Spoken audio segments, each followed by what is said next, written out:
Selamat siang anak-anak. Siang, Bu. Jangan lupa isi absen di Google Classroom ya. Suaranya harap di-mute jika tidak bicara. Kalau kalian ingin berbicara, baru buka mute-nya. Siapa yang tidak hadir hari ini? Lihat hadir. Berarti kalian tetap luar biasa semangat mengikuti pembelajaran kita hari ini. Kita terlebih dahulu berdoa.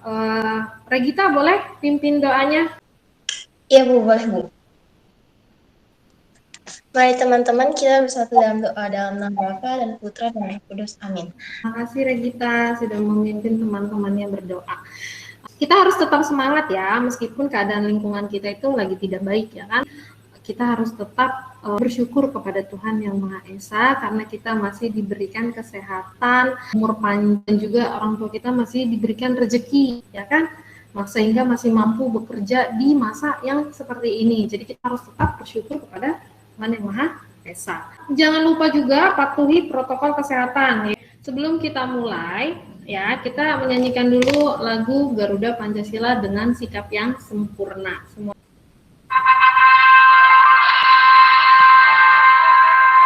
Kalian semua sudah menyanyikan lagu Garuda Pancasila. Ibu harapkan kita tidak hanya menyanyikan saja, tetapi kalian juga harus memaknai lagu Garuda Pancasila itu sebagai pesan negara dan ideologi negara kita. Kalau ini sudah terlihat? Nah, ini gambar apa? Sayap kupu-kupu. Kupu-kupu. Kupu-kupu. Oke, ini kupu-kupu, kata Nyoman kupu-kupu, kata Selin kupu-kupu. Oke, kita lihat ya, ini gambar apa? Ya, ini gambarnya adalah gajah berkuping kupu-kupu.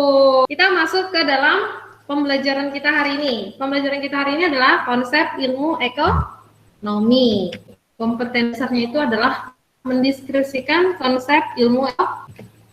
Indikatornya itu, menguak kegiatan pasti ada tujuannya. Pembelajaran kita ini juga ada tujuannya. Nah, kita pretest dulu ya 10 menit dari... Udah Bu. Udah Bu. Sudah Bu. Oke, sudah semua? Nah, tadi Ibu udah lihat nilai kalian masih ada yang bagus, ada yang masih kurang. Jadi, Ibu nanti di terakhir pembelajaran ini kita mengadakan post test lagi. Kalian udah paham atau belum tentang materi yang Ibu berikan kali ini? Oke, sekarang kita masuk ke dalam pengertian ilmu ekonomi menurut para ahli. Berdasarkan pengertian ilmu ekonomi yang tadi saya paparkan, Ibu paparkan, coba tarik 3 kata kunci. 3 kata kunci. Kalau menurut saya yang pertama itu pemanfaatan sumber daya, kedua pemenuhan kebutuhan manusia, ketiga alternatif dari kelangkaan sumber daya kebutuhan manusia. Kalau menurut saya yang pertama ada keinginan manusia yang tidak terbatas, sumber daya yang langka, sama kebutuhan dan keinginan manusia. Buat studi tentang manusia, terus penyelidikan tentang kondisi dan sebab, terus satu lagi ilmu yang mempelajari cara individu dan masyarakat. Oke, Unika juga hebat, bagus, udah. Ayo, ada lagi yang mau berpendapat dari apa yang tadi dilihat selain Regita, Unika, dan Ayuko? Ada yang mau? Nah, jadi dari tadi yang teman-teman kalian utarakan itu benar semua. Jadi bisa dikelompokkan kata kuncinya itu menjadi masyarakat, sumber daya yang terbatas, tujuan ekonomi. Oke, di sini paham? Paham. Oke. Nah, sekarang coba kalian lihat pengertian ilmu ekonomi menurut kalian berdasarkan kata kunci yang udah kalian buat tadi. Buat pengertian ilmu ekonomi. Nah, ketik di kolom komentar Meet kita ini. Oke, ini sudah ada nih. Menurut Ayuko, ilmu yang mempelajari usaha-usaha manusia dalam memenuhi kebutuhan yang tidak terbatas dengan sumber daya yang terbatas atau langka. Menurut ilmu yang mempelajari perilaku manusia dalam memilih dan menciptakan kemakmuran. Iya. Yulia Maria Tuke, ilmu yang mempelajari tingkatan kemanusiaan untuk mendapatkan dan mengelola sumber daya yang terbatas. Jadi kalian udah paham kan ilmu ekonomi itu apa? Gitu. Jadi ilmu ekonomi itu kalau kita sering membahas kalau tentang ekonomi rata-rata membicarakan tentang uang, tapi ternyata uang itu bagian kecil dari ilmu, ya nggak? Jadi kita masih banyak lagi ya, kita memanfaatkan sumber daya alam, bagaimana kita memenuhi kebutuhan kita, dan bagaimana kita mengelola sumber daya alam ini agar bisa digunakan sampai waktu yang panjang gitu. Ada yang bisa bantu Ibu nggak sih? Ini ekonomi deskriptif itu apa sih coba? Yuk, yang bisa bantu Ibu kasih nilai poin plus. Ilmu ekonomi yang menjelaskan gambaran fakta tentang peristiwa ekonomi. Ekonomi. Atau untuk mengkaji kondisi perekonomian di suatu tempat atau wilayah tertentu. Saya coba ya Bu, ekonomi deskriptif itu kumpulan informasi-informasi faktual mengenai masalah-masalah ekonomi. Berarti tentang masalah ekonomi ya? Ya, betul, tentang masalah-masalah ekonomi, cuman didatakan secara faktual. Jadi nanti datanya tersebut dikumpulkan sehingga dapat dikaji menjadi suatu informasi. Ada lagi yang mau bertanya atau menyanggah? Apa sih Selin Leo? Selin Arthur setuju. Kenapa setuju? Menurut saya ilmu ekonomi deskriptif itu merupakan ilmu ekonomi yang menjelaskan tentang gambaran fakta tentang peristiwa ekonomi. Jadi benar, memang deskriptif ini jadi dia data yang dikaji itu secara faktual dalam jangka waktu tertentu. Jadi nanti disusun rapi jadilah sebuah data. Nah, itu adalah termasuk contoh dari ekonomi deskriptif, ya. Nah, oke. Berarti ekonomi deskriptif sudah paham semua ya. Sekarang coba, tadi kan ada 3 tuh, ekonomi deskriptif, teori ekonomi, sama ekonomi terapan. Nah, kalau teori ekonomi apa sih? Cabang ekonomi yang bertugas menyusun model analisis ekonomi untuk menerangkan perilaku sistem perekonomian secara garis besar. Menganalisis tentang hubungan antara variabel-variabel. Pengertian ekonomi, hubungan sebab akibat, dan cara kerja sistemnya ekonomi gitu, Bu. Iya, benar. Yang Charles katakan itu benar. Jadi teori ekonomi ini dia menjelaskan tentang sebuah sistemnya tuh bekerja bagaimana. Teori ekonomi itu dibagi menjadi 2. Ada yang mikro sama makro. Ada yang tahu? Ekonomi mikro itu bagian dari teori ekonomi yang mempelajari perilaku perekonomian secara individual dalam membuat keputusan untuk mengalokasikan sumber daya yang terbatas. Misalnya perilaku rumah tangga, produsen, dan konsumen. Nah, udah jelas belum kalau itu lingkupnya lebih kecil, ya. Jadi dia membahas tentang perekonomian rumah tangga. Contohnya tadi yang dibilang Unika, misalnya bisa rumah tangga produksi dan juga bisa rumah tangga konsumen. Produksi dan konsumen. Nah, contohnya itu kalau misalnya produsen nih, dia lagi bikin barang, memproduksi suatu barang. Nah, dia harus menentukan nih harga produk ini satunya itu berapa. Nah, itu adalah contoh dari ekonomi mikro. Jadi dia menentukan satu harga produk barang yang diciptakannya itu berapa. Nah, sekarang makro. Siapa yang bisa kasih contoh makro? Charles boleh juga, Charles lagi. Kan kalau mikro itu kayak individu atau keluarga. Nah, kalau makro itu lebih besarnya gitu, kayak di tingkat nasional gitu.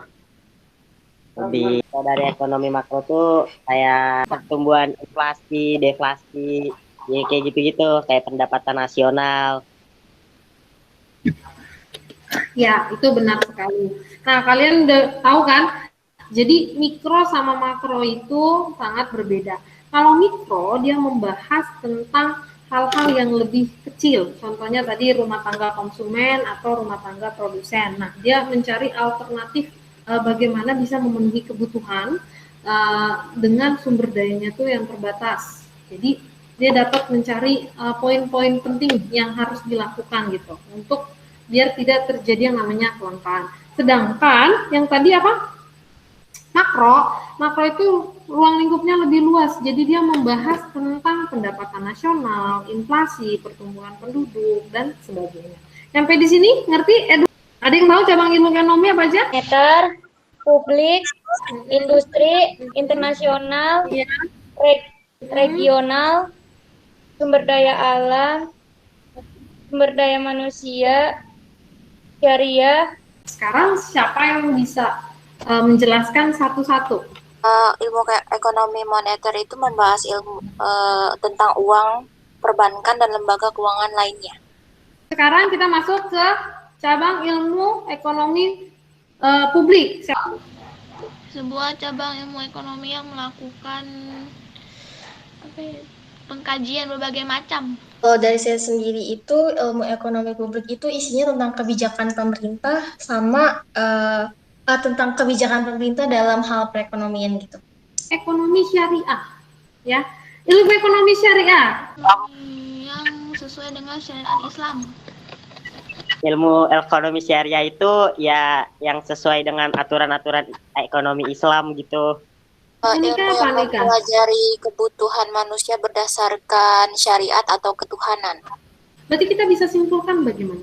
Jadi ilmu ekonomi syariah itu yaitu ilmu, karena kan kita di negara kita itu mayoritasnya Muslim, ya kan? Jadi kita bisa tarik kesimpulan.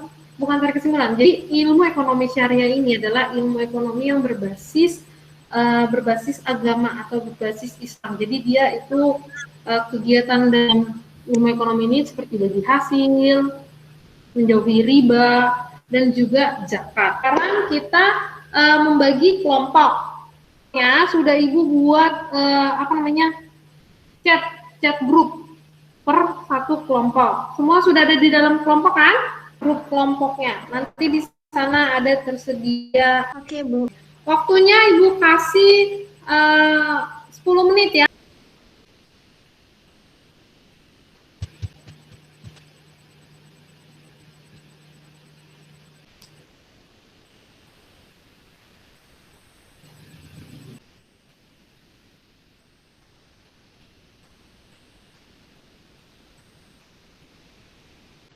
Oke, karena waktunya udah habis, kita presentasikan yuk.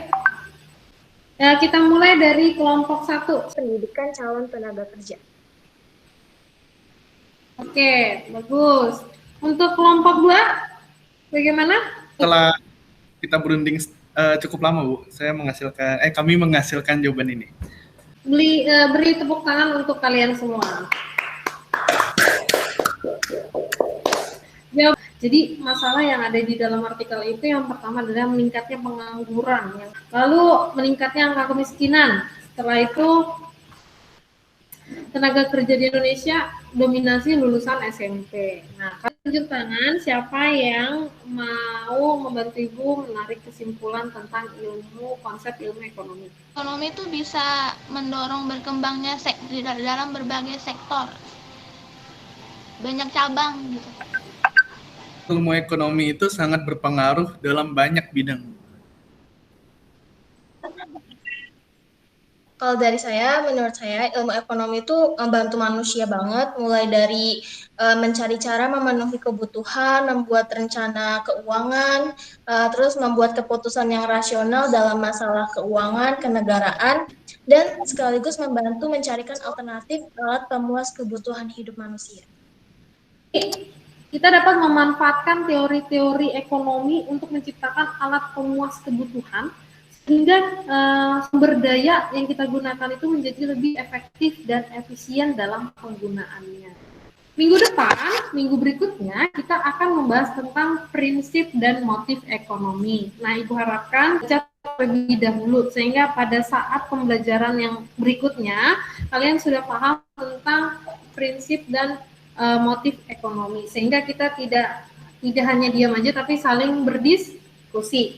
Ya, dari pembelajaran ini Ibu mengharapkan kalian itu menjadi manusia yang lebih peduli lagi terhadap lingkungan, lebih mandiri, lebih kerjasama, toleransi antar teman, sehingga dapat kalian gunakan dalam kehidupan kalian sehari-hari ya.